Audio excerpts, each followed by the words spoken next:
Hi friends, ನಾವಿವಾಗ ಫ್ಯಾಮಿಲಿಯವರೆಲ್ಲ ಸೇರಿ ತಲಕಾವೇರಿ ಯಾತ್ರೆಗೆ ಹೊರಟಿದ್ದೀವಿ. ಹೆಚ್ಚಿನ ಭಕ್ತಾದಿಗಳು ತಲಕಾವೇರಿಗೆ ಹೋಗುವ ಮುನ್ನ ಧರ್ಮಸ್ಥಳ ಸುಬ್ರಹ್ಮಣ್ಯ ಸ್ವಾಮಿ ದರ್ಶನ ಪಡೆದೇ ಹೋಗುತ್ತಾರೆ. ಅಂತೆಯೇ ನಾವು ಕೂಡ ಇವಾಗ ಧರ್ಮಸ್ಥಳಕ್ಕೆ ಬಂದಿದ್ದೇವೆ.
ಇವಾಗ ಭಾಗಮಂಡಲದಲ್ಲಿರುವಂಥ ಬಗಂಡೇಶ್ವರ ದೇವಸ್ಥಾನದ ಮುಂದೆ ಇದ್ದೀನಿ.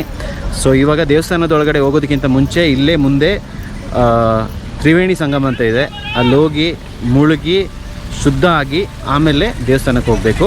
ಈಗ ಫಸ್ಟ್ ಹೋಗಿ ತ್ರಿವೇಣಿ ಸಂಗಮದಲ್ಲಿ ಮುಳುಗಿ ನಮ್ಮ ಪಾಪಗಳನ್ನೆಲ್ಲ ತೊಳ್ಕೊಂಡು ಆಮೇಲೆ will have to go to Talakaveri main ಪುಣ್ಯ ಸ್ಥಾನಕ್ಕೆ.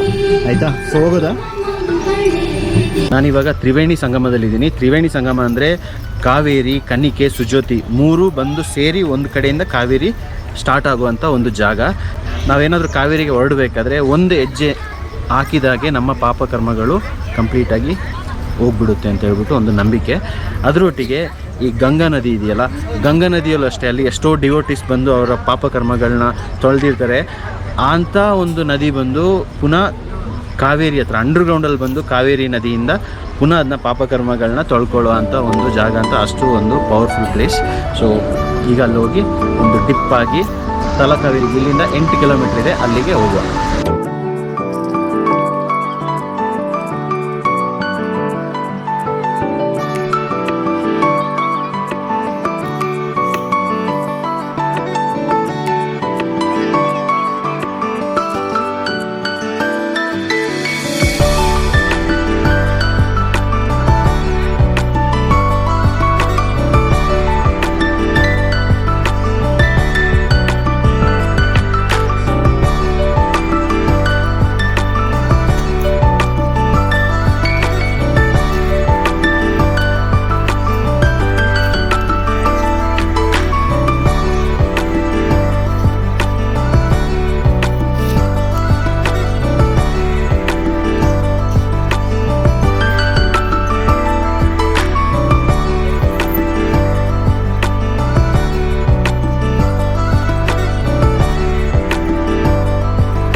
ನಾವೀಗ ಬಗಂಡೇಶ್ವರ ದೇವಸ್ಥಾನದ ಒಳಗಡೆ ಹೋಗಿ ಪೂಜೆ ಎಲ್ಲ ಮುಗಿಸ್ಕೊಂಡು ಬಂದ್ವಿ. ಅಲ್ಲಿ ನಿಮಗೆ ಹೋದರೆ ಫಸ್ಟು ಗಣಪತಿ ದೇವಸ್ಥಾನ, ಗರ್ಭಗುಡಿ, ಅದಾದಮೇಲೆ ಮಹಾವಿಷ್ಣು ಗರ್ಭಗುಡಿ ಇದೆ, ಅಲ್ಲಿಂದ ಸುಬ್ರಹ್ಮಣ್ಯ ಸ್ವಾಮಿ ಗರ್ಭಗುಡಿ, ಈಶ್ವರ ಗರ್ಭಗುಡಿ ಎಲ್ಲ ಪೂಜೆ ಮುಗಿಸ್ಕೊಂಡು ಇವಾಗ ನಾವು ಬಂದಿದ್ದೀವಿ. ಈಗ ನಾವು ಇಲ್ಲಿಂದ 8 ಕಿಲೋಮೀಟರ್ ಹೋದರೆ ಕಾವೇರಿದು ಮೇಯ್ನ್ ಯಾವುದಿದೆ ತಲಕಾವೇರಿ ನೀವು ನೋಡಿರ್ಬೋದಲ್ಲ, ಅಲ್ಲಿ ಈಗ ನಿಮ್ಮನ್ನ ಕರ್ಕೊಂಡು ಹೋಗ್ತೀನಿ, ಬನ್ನಿ ಹೋಗೋಣ. ಹಿಂದೆ ಇರುವಂಥ ಬೆಟ್ಟ ಬ್ರಹ್ಮಗಿರಿ ಬೆಟ್ಟ. ಸೊ ರಿವರ್ ಕಾವೇರಿದು ಕತೆ ಎಲ್ಲಿಂದ ಸ್ಟಾರ್ಟ್ ಆಗುತ್ತೆ ಅಂದರೆ, ಕವೇರ ಮುನಿಗಳು ಅಂತ ಹೇಳ್ತಾರೆ. ಕವೇರ ಮುನಿಗಳಿಗೆ ಮಕ್ಕಳಿರಲ್ಲ. ಸೊ ಅವರು ತಪಸ್ ಮಾಡಿ ಮೇಲೆ ಬ್ರಹ್ಮ ಪ್ರತ್ಯಕ್ಷ ಆಗ್ತಾರೆ. ಪ್ರತ್ಯಕ್ಷ ಆಗಿಬಿಟ್ಟು ಅವ್ರಿಗೆ ಹೇಳ್ತಾರೆ, ನಿಮ್ಮ ಪಾಪಕರ್ಮ ಜಾಸ್ತಿ ಇರೋದ್ರಿಂದ ನಿಮಗೆ ಮಕ್ಕಳು ಆಗೋದಿಲ್ಲ, ಅದರಿಂದ ನನ್ನ ಮಗಳು ಅಂದರೆ ಲೋಪಮುದ್ರೆ ಅಂತ ಬ್ರಹ್ಮಪುತ್ರಿ, ಅವರ ಮಗಳನ್ನು ಕವೇರನಿಗೆ ದತ್ತಾಗಿ ಕೊಡ್ತಾರೆ. ಸೊ ಅವರೇ ಲೋಪಮುದ್ರೆ ಅಂತ ಹೇಳ್ತಾರಲ್ಲ, ಅವರೇ ನಮ್ಮ ಕಾವೇರಿ ತಾಯಿ. ಕಾವೇರಿಗೆ ಏನಂದರೆ ಲೋಕ ಕಲ್ಯಾಣಿ ಆಗಬೇಕು, ತುಂಬ ಜನರಿಗೆ ಒಳ್ಳೇದಾಗಬೇಕು, ಉಪಕಾರ ಮಾಡಬೇಕು ಅಂತ ತುಂಬ ಆಸೆ ಇರುತ್ತೆ. ಸೊ ಅದನ್ನ ಅವರು ಕವೇರ ಮುನಿಗಳೊಟ್ಟಿಗೆ ಹೇಳ್ಕೊಂಡಿರ್ತಾರೆ. ಒಂದು ಸಲ ಏನಾಗುತ್ತೆ, ಅಗಸ್ತ್ಯ ಮುನಿಗಳು, ಅಗಸ್ತ್ಯ ಮಹರ್ಷಿ ಅಂದರೆ ತುಂಬ ಕೋಪ ಅವರಿಗೆ.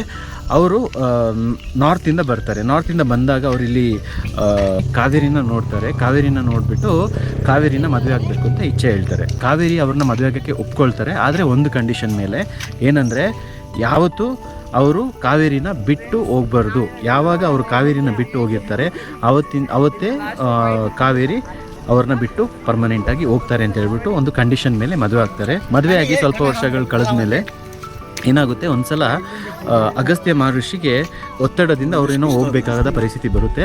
ಆ ಟೈಮಲ್ಲಿ ಏನು ಮಾಡ್ತಾರೆ, ಕಾವೇರಿನ ಅವರು ಅವರ ಕುಂಡ್ಲಿ ಬರುತ್ತಲ್ಲ, ಆ ಕುಂಡ್ಲಿ ಒಳಗಡೆ ನೀರು ಮಾಡಿ ಅಲ್ಲಿ ಒಳಗಡೆ ಹಾಕ್ಬಿಟ್ಟಿರ್ತಾರೆ. ಕಾವೇರಿ ಏನು ಮಾಡ್ತಾರೆ, ನನಗಿದೆ ಒಳ್ಳೆ ಟೈಮು, ಈ ಟೈಮಲ್ಲಿ ನಾನು ಇಲ್ಲಿಂದ ಹೊರಟೋಗ್ಬಿಡ್ಬೇಕು, ಲೋಕ ಕಲ್ಯಾಣಿಯಾಗಿ ಹೋಗ್ಬೇಕು, ಹೊಳೆಯಾಗಿ ಹರಿಬೇಕು ಅಂತ ಹೇಳಿ ಗಣಪತಿ ಸ್ವಾಮಿನ ಪೂಜೆ ಮಾಡ್ತಾರೆ. ಗಣಪತಿ ಸ್ವಾಮಿ ಏನು ಮಾಡ್ತಾರೆ, ಅವರು ಒಂದು ಕಾಗೆ ರೂಪದಲ್ಲಿ ಬಂದು ಕುಂಡ್ಲಿನ ಬೀಳಿಸ್ಬಿಡ್ತಾರೆ. ಆ ಕುಂಡ್ಲಿ ಬಿದ್ದು ಹರಿಯೋ ಜಾಗನೇ ನೀವು ನೋಡಿರ್ಬೋದು ಬ್ರಹ್ಮಕುಂಡಿಕೆ ಅಂತ ಹೇಳ್ಬಿಟ್ಟು ಅಲ್ಲಿ ಜಾಗ. ಅಲ್ಲಿಂದ ಕಾವೇರಿದು ಉಗಮ ಸ್ಥಾನ. ಕಾವೇರಿ ಉಗಮ ಸ್ಥಾನದಿಂದ ಹರಿಬೇಕಾದ್ರೆ ಅಲ್ಲಿ ಏನು ಮಾಡ್ತಾರೆ, ಅವರ ಶಿಷ್ಯಂದಿರು ಮತ್ತು ರಾಜರು ಬಂದುಬಿಟ್ಟು ತಡೆಯೋಕ್ಕೆ ನೋಡ್ತಾರೆ. ಈ ಟೈಮಲ್ಲಿ ಏನು ಮಾಡ್ತಾರೆ, ಅವರು ಗುಪ್ತಗಾಮಿನಿಯಾಗಿ ಅಂಡರ್ಗ್ರೌಂಡಿಂದ ಬಂದು ಮುಂದೆ ಹೋಗ್ತಾರೆ. ಸೊ ಅದು ಇವಾಗಲೂ ಅಷ್ಟೇ, ನಿಮಗೆ ಬ್ರಹ್ಮಗಿರಿಯಿಂದ ಸ್ಟಾರ್ಟ್ ಆಗಿದಂಥ ಒಂದು ಉಗಮ ಸ್ಥಾನದಿಂದ ಬಂದಿರೋಂಥ ಕಾವೇರಿ ಎಷ್ಟೋ ಕಿಲೋಮೀಟ್ರು ಕಾಣಿಸೋಲ್ಲ. ಅಲ್ಲಿಂದ ಪುನಃ ಬಂದು ಒಂದು ಜಾಗ ಇದೆ, ಅದರ ಹೆಸರು ಬಂದು ನಾಗ ತೀರ್ಥ ಅಂತ ಹೇಳ್ಬಿಟ್ಟು, ಅಲ್ಲಿ ಏನಾಗುತ್ತೆ, ಒಂದು ಹಾವುದು ಒಂದು ಬಾಯಿಯಿಂದ ನೀರು ಬರೋ ಥರ ಒಂದು ಜಾಗ ಇದೆ. ಸೊ ಅಲ್ಲಿಗೆ ಆ್ಯಕ್ಚುಲಿ ಟೂರಿಸ್ಟ್ ಎಲ್ಲ ಅಷ್ಟು ಹೋಗಲ್ಲ, ಅದೊಂಥರ ಇಂಟೀರಿಯರಲ್ಲಿದೆ. ಅಲ್ಲಿಂದ ಮುಂದೆ ಬಂದು ತ್ರಿವೇಣಿ ಸಂಗಮ ಅಂತ ನೀವು ನೋಡಿದ್ರಲ್ಲ, ನಾವು ತ್ರಿವೇಣಿ ಸಂಗಮಕ್ಕೆ ಸ್ಟಾರ್ಟಿಂಗ್ ಬಂದು ಅಲ್ಲಿ ಬಂದಾಗ ನಿಮಗೆ ಕನಿಕೆ, ಸುಜೋತಿ, ಕಾವೇರಿ ಎಲ್ಲ ಸೇರಿ ಅಲ್ಲಿಂದ ಹರಿಯುವಂಥ ಒಂದು ಹೊಳೆ ಅಂದರೆ ರಿವರ್ ಕಾವೇರಿ. ಸೊ ಆ ಕಾವೇರಿ ಹೋಗ್ತಾ ಹೋಗ್ತಾ ಹೋಗ್ತಾ ಏನಾಗುತ್ತೆ, ನಿಮಗೆ ಕೊಡಗಿಂದ ಅಂದರೆ ಕುಶಾಲನಗರ ಆಗಿರ್ಬೋದು, ನೀವು ಮೈಸೂರು, ಶ್ರೀರಂಗಪಟ್ಟಣ ಈ ಥರ ಹೋಗ್ತಾ ಇದ್ದರೆ ನಿಮಗೆ ತಮಿಳ್ನಾಡು ಆಲ್ಮೋಸ್ಟು 765 ಕಿಲೋಮೀಟರ್ಸ್ ಅದು ಹಾಗೆ ಹರಿತಾ ಇರುತ್ತೆ. ಸೊ ನೀವು ಎಲ್ಲ ಕಡೆ ನೋಡಿದ್ರೆ ಡೆವಲಪ್ಮೆಂಟ್ಸ್ ಆಗಿರ್ಬೋದು, ಆಮೇಲೆ ಅವರೊಂದು ಕಿಂಗ್ಡಮ್, ಹಳೆ ಕಾಲದಲ್ಲಿ ಕಿಂಗ್ಡಮ್ ಯಾವ ಥರ ಇತ್ತು ಇದೆಲ್ಲ ತುಂಬ ಈ ಹೊಳೆ ಪಕ್ಕದಲ್ಲೇ ಇರ್ತಿತ್ತು. ಸೊ ಅಷ್ಟೊಂದು ಪವರ್ಫುಲ್, ಅಷ್ಟೊಂದು ಜನರಿಗೆ ಅದು ತುಂಬ ಬೆಳಕಾಗಿರುವಂಥ ಒಂದು ಹೊಳೆ. ಇವಾಗಲೂ ಅಷ್ಟೇ ಕಾವೇರಿ ತಾಯಿಯಿಂದ ಎಷ್ಟು ಜನರಿಗೆ ಪ್ರಯೋಜನ ಆಗ್ತಾ ಇದೆ ಅಂದರೆ, ಸ್ವಲ್ಪ ಕೇರಳಕ್ಕೆ ಬೆನಿಫಿಟ್ ಇದೆ, ಹೊಳೆ ಅವರಿಗೂ ಸ್ವಲ್ಪ ಸೇರಿಕೊಳ್ಳುತ್ತೆ. ಆಮೇಲೆ ಕರ್ನಾಟಕದಲ್ಲೂ ಹರಿಯುತ್ತೆ, ಕರ್ನಾಟಕದವರಿಗೂ ತುಂಬ ಅದು ಬೆನಿಫಿಟ್. ಮೈಸೂರು, ಮಂಡ್ಯ ಎಲ್ಲ ನೋಡ್ತಿರಲ್ಲ, ಆ ಕಡೆ ತುಂಬ ಜನರು ಇದ್ರ ಮೇಲೆ ಡಿಪೆಂಡ್ ಆಗಿರುತ್ತೆ. ಮುಂದೆ ಹೋಗ್ತಾ ನೀವು ತಮಿಳ್ನಾಡು ಸೈಡಲ್ಲಿ ಎಲ್ಲ ಕಾವೇರಿ ಹೊಳೆ ಅಂದರೆ ಅವರಿಗೆ ಒಂಥರ ದೇವರು. ಕಾವೇರಮ್ಮಯಿಂದ ತುಂಬ ಜನರು ಜೀವನ ರೂಪಿಸ್ಕೊಂಡಿದ್ದಾರೆ. ಸೊ ಅದು ಹಾಗೆ ಹರಿತಾ ಹೋಗ್ಬಿಟ್ಟು ಬಂಗಾಳ ಕೊಲ್ಲಿ ಅಂದರೆ ಬೇ ಆಫ್ ಬೆಂಗಾಲ್ ಅಂತ ಸಮುದ್ರ ಕೇಳಿದಿರಲ್ಲ, ಸೊ ಅಲ್ಲಿ ಹೋಗ್ಬಿಟ್ಟು ಅದು ಸೇರಿಕೊಳ್ಳುತ್ತೆ. So this is the story of Kaveri. ಅಲ್ಲೋದ್ರೆ ನೀವು ಅಗಸ್ತ್ಯೇಶ್ವರದ್ದು ದೇವಸ್ಥಾನ ಇದೆ, ಆಮೇಲೆ ಗಣಪತಿ ಸ್ವಾಮಿದು ದೇವಸ್ಥಾನ ಇದೆ. ಅಲ್ಲಿಂದ ಕೆಳಗಡೆ ಬಂದರೆ ನಮ್ಮ ತಲಕಾವೇರಿ, ಕಾವೇರಿದು ಉಗಮ ಸ್ನಾನ.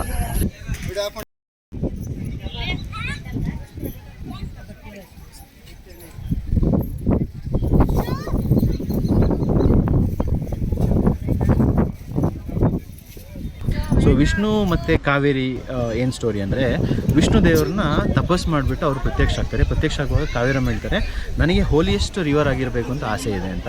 ವಿಷ್ಣು ದೇವ್ರು ಏನು ಹೇಳ್ತಾರೆ ಅಂದರೆ, ಗಂಗೆ ಅವರ ಪಾದದಿಂದ ಹರಿಯುವಂಥ ನದಿ ಆಗಿರೋದ್ರಿಂದ ಅದು ಅತಿ ಪವಿತ್ರವಾದಂಥ ಒಂದು ನದಿ. ಆದರೆ ಕಾವೇರಮ್ಮನಿಗೆ ಅವರ ಹೂಮಾಲೆ ಆಗಿರುತ್ತೆ, ಯಾಕಂದರೆ ನನ್ನ ಹಾರ್ಟಿಗೆ ಹತ್ರ ಆಗಿರು ಅಂತ ಹೇಳ್ಬಿಟ್ಟು ಅವರು. ಸೊ ನೀವು ನೋಡಿದ್ರೆ ಈ ವಿಷ್ಣು ಸ್ವಾಮಿದು ಒಂದು ಹಾರ ಆಗಿರ್ತಾರೆ ಕಾವೇರಮ್ಮ. ಸೊ ಅದರಿಂದ ಅವರು ಶ್ರೀರಂಗಪಟ್ಟಣ ಆಗಿರ್ಬೋದು, ಶ್ರೀರಂಗಂ ಆಗಿರ್ಬೋದು, ಆಮೇಲೆ ಶಿವನ ಸಮುದ್ರ, ಸೊ ಎಲ್ಲ ಕಡೆಯೂ ಅವರ ಸುತ್ತ ಹರಿತಾ ಇರುತ್ತೆ. ಅದೆಲ್ಲ ಒಂದು ಐಲ್ಯಾಂಡ್ ಥರ ಇರುತ್ತೆ. ಆದಿಪುರಾಣದಲ್ಲಿ ಹೋದರೆ ಏನಂದರೆ ಆದಿರಂಗ, ಮಧ್ಯರಂಗ, ಅಂತರಂಗ ಅಂತ ಈ 3 ಜಾಗಗಳನ್ನ ನಾವು ಈಗಲೂ ಅಲ್ಲಿ ನೋಡ್ತೀವಿ.